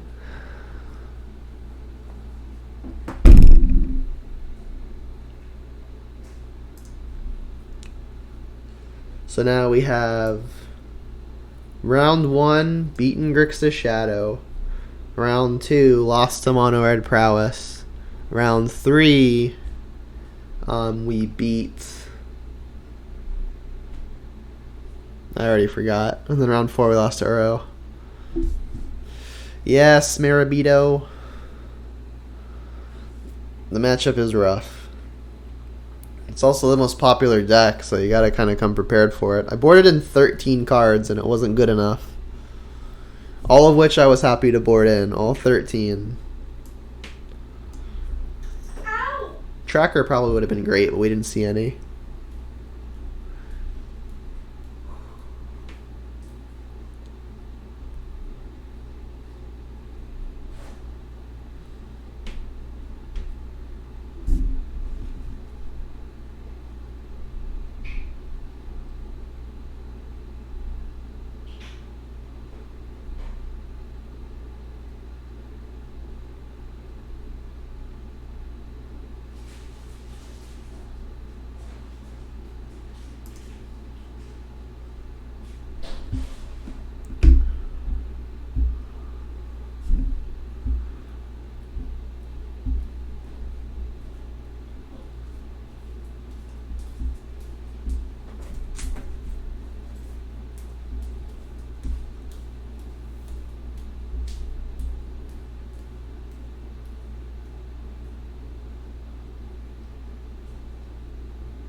Yeah, that's fine.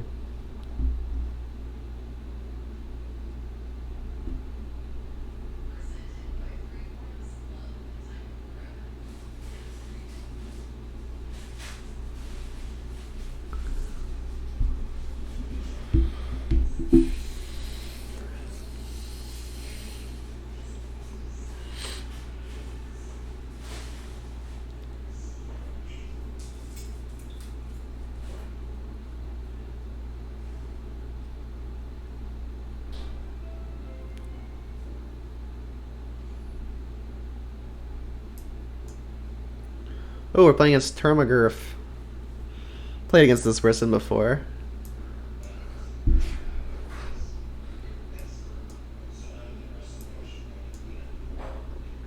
I've got 2 pair with an Inquisition kicker.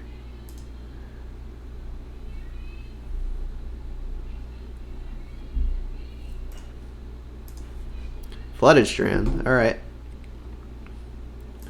Alright, well, Bloodbraid Elf tends to be pretty good versus Flooded Strand.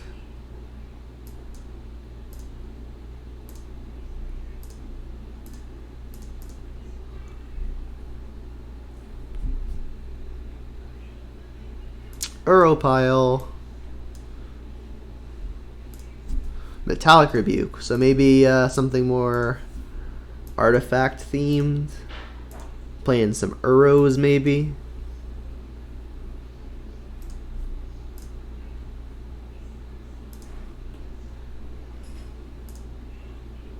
Play the Termagurf versus Mr. Termagurf.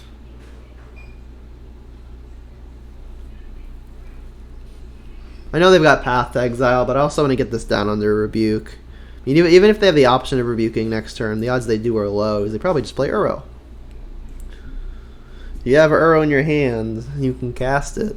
It's generally good.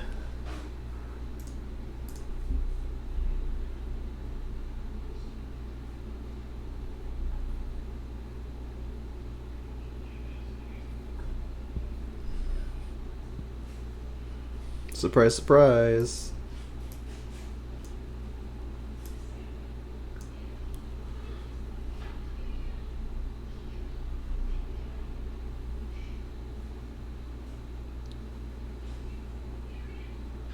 Alright, well, they have a path. Gonna have to be careful how I want to sequence these, because they're all gonna come in untapped if they path this in response. So I think I'll play Black Leaf first, then I'll go to combat. The odds they want a path that are kind of high, because that just puts cards in the yard for escaping Uro. And I may have to resign myself to just double bolting this thing. Very obviously not ideal.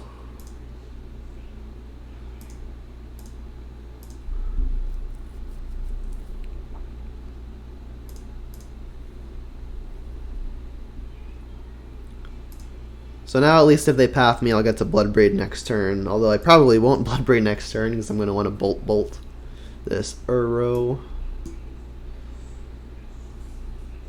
Alright, so this is also their Cryptic turn. Not bad. Let's just go to combat though.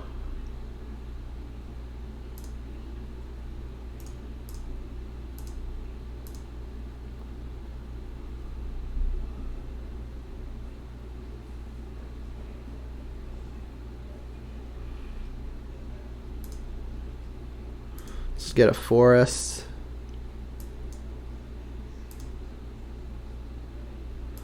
Pitch for 4.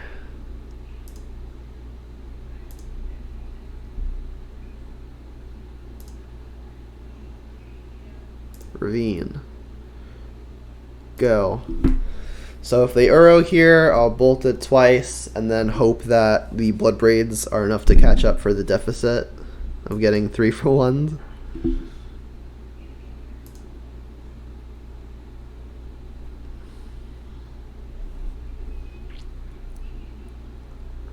Alright, and I think I will have to respond to the end of the battlefield too, because then their Metallic Rebuke can counter my second Lightning Bolt.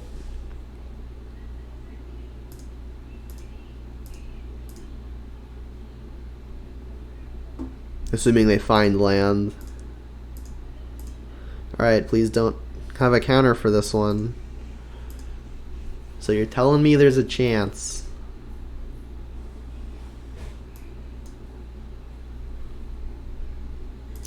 Not a bad draw.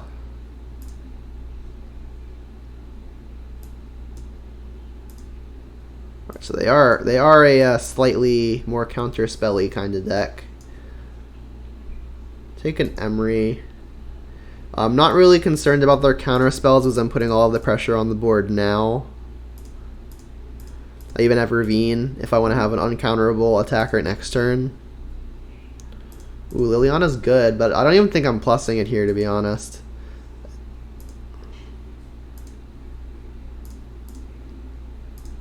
Shit for 7. Yeah, I'm just going to resign myself to using it as a single edict at some point. I mean, it will be good. It'll hit an Uro on board. Yep.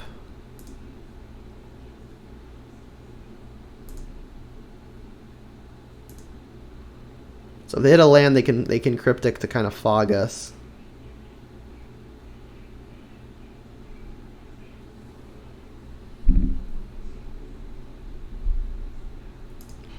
So I think the plan is now, is if they Cryptic us to fog, I can, after it resolves, cast a... or activate Ravine, but I think this changes it, because now I can Thoughtseize to take the Cryptic. If they Cryptic in response to like counter tap, I can then second main, play second Bloodbraid. So this does change it. Pretty nice draw. So I would assume this is counter tap. I would just counter draw. So they don't just die, but it's very close. Now I also get to plus a Liliana. If I had a burn spell, they die. Does that kill them? 4, 8, 11? Yeah, that kills them.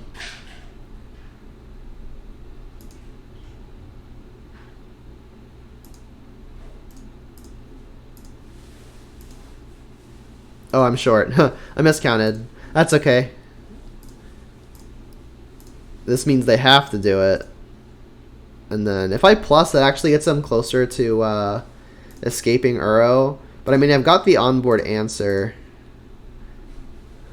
Like if they have a cryptic fog, I'm gonna really want them to have one less card going into the attrition war. Like a fetch would let them, like just a fetch would let them escape Uro now. Alright, cool, we beat it.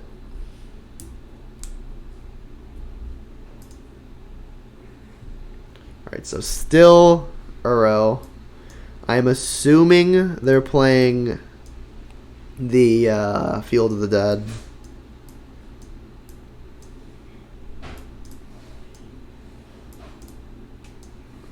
Bring all this stuff back in. The clean 13 ball. Alright, Terminate's coming out. 1 Liliana coming out. Lightning Bolt's coming out. Inquisition's coming out. And 1 Kolagun's Command and 2 Termaglyphs. Boom.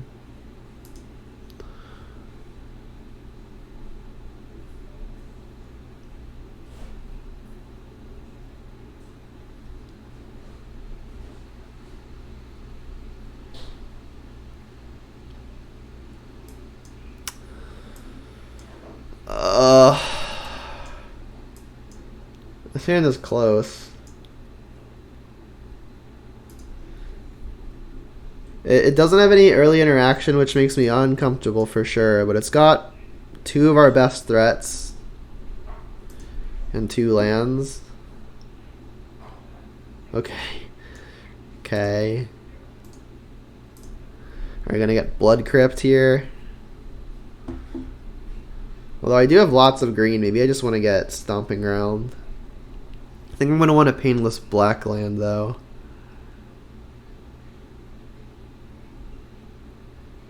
Sure.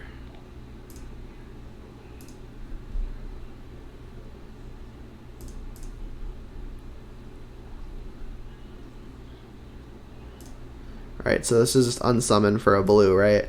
Or pay 1, draw a card.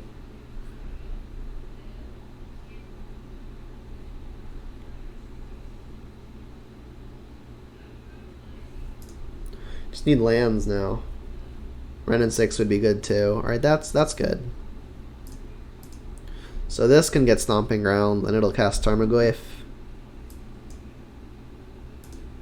Really don't want to get basics versus the Path to Exile, probably Field of Ruin deck.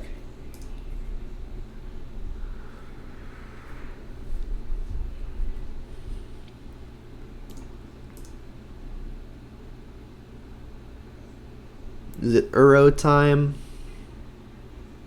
It's not Uro time. Alright. I could ooze first. If they counter it, my Goyf will grow. Then hit for a little bit more.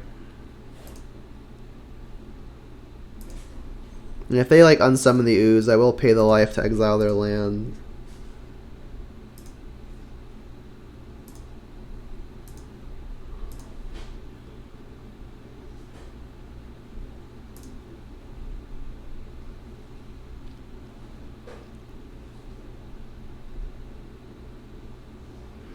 Alright, well, that is a similar situation. I'll pay the life, get a card out of the yard for their Uros to be slightly worse.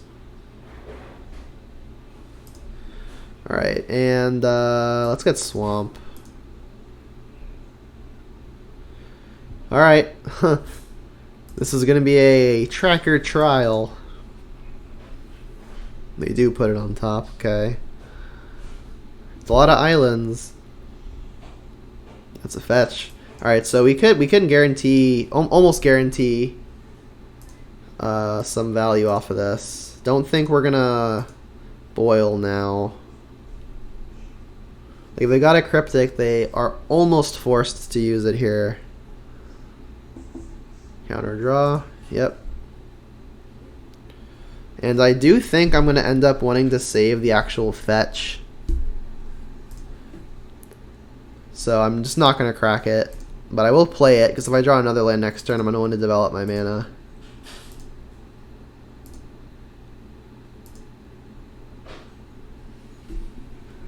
Yeah, don't think I'm going to cast Boil into what is clearly a counterspell. Like, if they ever play Uro and then have like 1 or 2 lands left untapped, then maybe.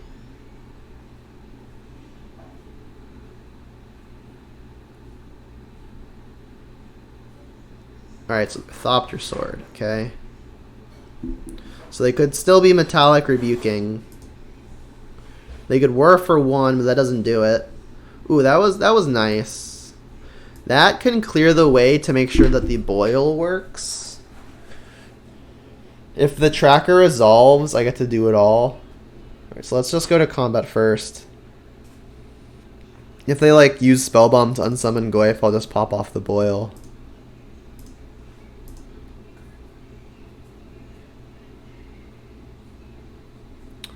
Alright, well, they could still Metallic Rebuke.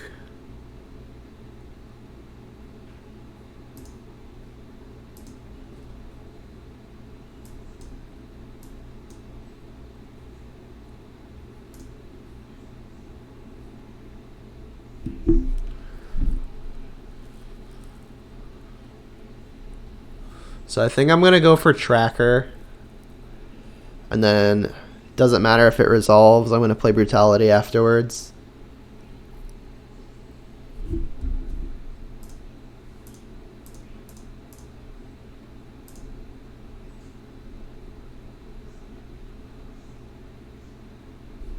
Okay.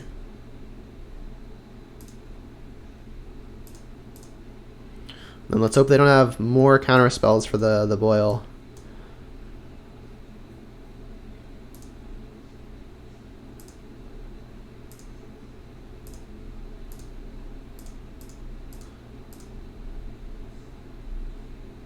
Alright, I'll take the Rebuke.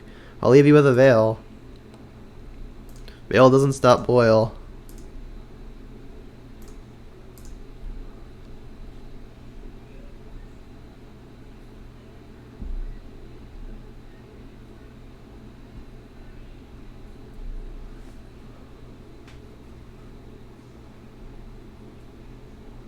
So I guess I'll upkeep it. Ooh, Alpine Moon. Doesn't actually do a whole lot right now. Alright, so I guess I'm just going to upkeep Boil and hope they haven't drawn another Rebuke or another Cryptic. I mean, they didn't do anything, so I mean, the odds aren't super low. I mean, if they like Factor Fiction end of turn, I'm just going to do it. Alright, I'll do it now.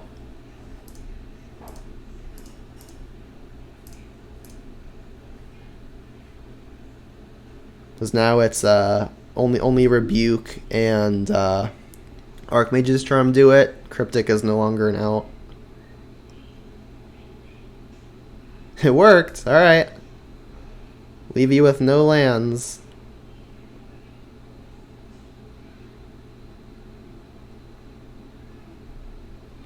And we win. We did it. Boyle did it. Yeah, Stratton, that felt really good. Alright, so we ended up with the 3-2. Our losses were to Mono Red Prowess and a Bant Pile. James asks, how is the next Uro like going for you? I'm getting annoyed too much by Field of the Dead and Uro. You think Uro may be the problem? I agree. I mean, Uro seems to be pretty problematic in every format that it's in right now. I think it's modern power level. I do think it's one of the better things to be doing, though. So maybe it deserves a nerf of some kind, but they don't really nerf things these days. They kind of just get rid of them or don't. Alright, so... Alright, I'll do my wrap-up so we can conclude the video. Alright, so we saw the Cling to Dusts multiple times. They were good multiple times. Still very happy with the Clings. I think I'm going to be sticking with 2 for at least the next little while. Was very happy still with the split of 3 bolts and 3 pushes. We saw in round 1 where I had a second Fatal Push to kill a second Death Shadow that I was really happy to have a push, not a bolt. Obviously no guarantee that one of the 2 bolts I had wasn't the third. One of the 2 pushes I had wasn't one of the ones that had been swapped for a bolt, but in the 2/3 chance that it was one of the ones that was swapped for a bolt, I'm very happy I saw it. Still like the 4-2 split. Just mentioned lightning bolts. The run and 6s were very strong. Drew us a lot of cards. Lands don't necessarily count as cards as how considering how like those cards would actually impact the game. But we did actually draw cards because we looped Peatland I think like 10 times this league. The Terminates were very, very good. Again, there was never a time where I saw a non-creature permanent that I wanted to kill. And Tarmogoyf, still just the best generic beater we could find. The Ooze outperformed. It stabilized us versus the humans opponent and also did pretty well against both Bant decks. Kolaghan's Command still quite strong. I still like Pulse as the one big catch-all. Tireless Tracker, it didn't like overly impress me right now, but it was still very good. It felt right at home next to the Ren and 6, and it did pretty well. I think I cast Tracker about 8 or 9 times, and of the 5 or 6 times it resolved, it got me about 6 or 7 clues, so it pulled its weight. It got its multi-for-ones in and applied adequate pressure. And then Bloodbraid, still the best generic curve topper. I guess the thing to comment about not having the 4th is I don't feel like it was actually clunky playing 3 Tracker, 3 Bloodbraid. I think it would be a tad bit clunkier if I had 4 Bloodbraid. But I like cutting 1 to slot in something else that does a similar job. Alright, so as far as the sideboard goes, we saw the Boils be excellent. Drawing Snap Concessions 1.5 times. The against the first Uro player, we did cast Boil, but we had 0 pressure to follow it up with, and they kind of were just able to rebuild. And then we even had an Alpine Moon before they could actually end up rebuilding, but then they just cast an Uro because we spent so much time trying to kill their lands that they just drew the Uro, and that killed us. The brutalities were very good. They took instants and sorceries pretty easily, and then also gaining life was pretty great versus the humans opponent, in addition to also killing a creature, for example. Clothis was great versus the Bant player, and we had it versus the Mono Red Prowess player. We put it down on turn 3 on the play, and it was just nowhere close to fast enough. But that might just be a product of the opponent had Kiln Fiend, and they had to dig for a crash through, and they hit it. So I mean, not many things are going to be faster than a Kiln Fiend with 5 triggers and trample. So, alright, and the spell ones were also just generically fine. Not really anything to complain about that. Never saw the Pillage, so no real comment there. It would have been good versus the Uro decks, but even then, not really. Like, it's really only good versus Uro if you're doing one of 2 things, I think, which is using it as a tempo play where you can like make sure you have a Tarmogoyf or a Ooze on turn 2. Better Tarmogoyf obviously because it hits harder, and then on turn 3 you can Pillage as a kind of time walk.